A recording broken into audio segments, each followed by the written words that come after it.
Hello my friends and welcome. It's Buck Weezer, Buck's Small Engine DIY on YouTube, and I'm coming at you once again today with the D110 project. Now, this is the second part of video here, and if you didn't catch the first one, and you can check out that link up there if you want to watch it. In our first video, we diagnosed this mower with a blown engine, broken connecting rod. You might remember that. At that time, I told the owner, I walked him through 4 options. Number 1, do nothing. Buy yourself a new tractor. You don't have to do anything with this. Option number 2, you can put in a new engine. Option number 3, we could put in a used engine. Option number 4, we could pull this engine, take it apart, and see if we could fix it. And he opted for curtain number 1. He's just going to ditch this guy and buy something new. Well, it's 12 years old, even though it's got only a little over 200 hours, really not that much. He offered it to me for parts, wanted to know if I would give him anything for it. I said, I can give you $100. So it's now mine. And so I've got this project now. Sometime between now and springtime, I got to fix and flip this John Deere D110. Well, now that it's mine, I think I have the freedom to do whatever I want. I was looking online for a used engine, saw one guy not far away. He wanted $250 for a 20 horsepower Intek single cylinder, similar to this one. I offered him $100, but he didn't take me up on that. But you know what I want to do today? I want to pull this engine, take it apart, see what's going on inside, how bad the damage is, if we can rebuild it, if that's worth attempting. I don't know. I'm still curious to open it up and see inside anyway. So if that interests you, then stay tuned.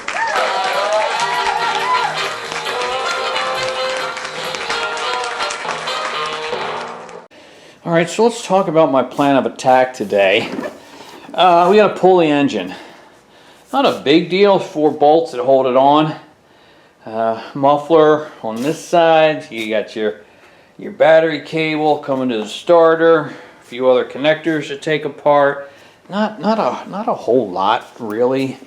Over on this side, disconnect the fuel line, disconnect the throttle cable going to the carburetor, and that's it. Don't need to pull the deck, but I think I might pull the deck anyway, because if I want to fix this up, I need to go over the deck fairly thoroughly, and so I'm going to be pulling that anyway. So maybe I'll start with that.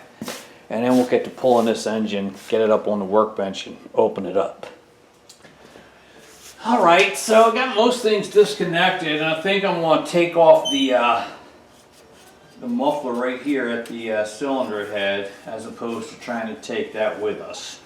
I think that will be a lot easier. And once I've done that, I've got everything disconnected here up top, and it's just a matter of going under to remove the crank pulley, and the 4 bolts that are holding the engine to the tractor, and that's that. So there we go. So that's good. All right, going under. Well, I think he seems ready to come out. As long as I don't hurt myself.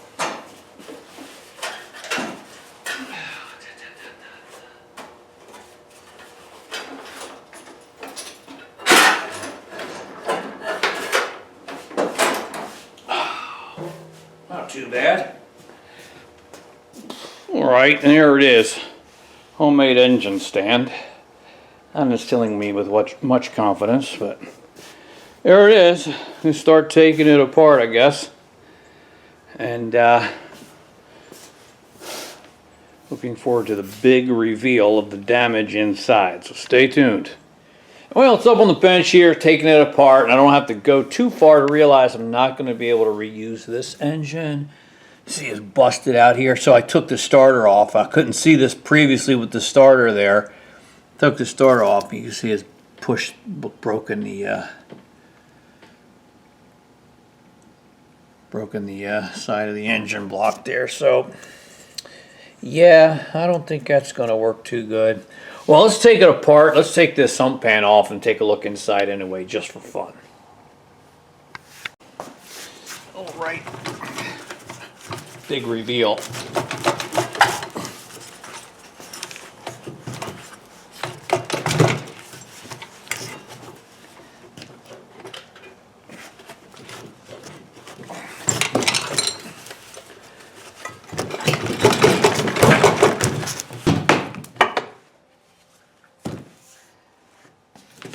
All right.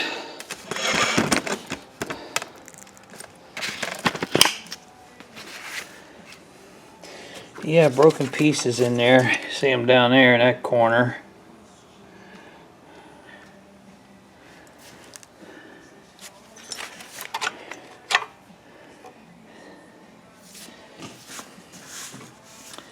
Here's quite a bit of metal bits in the bottom of the sump pan.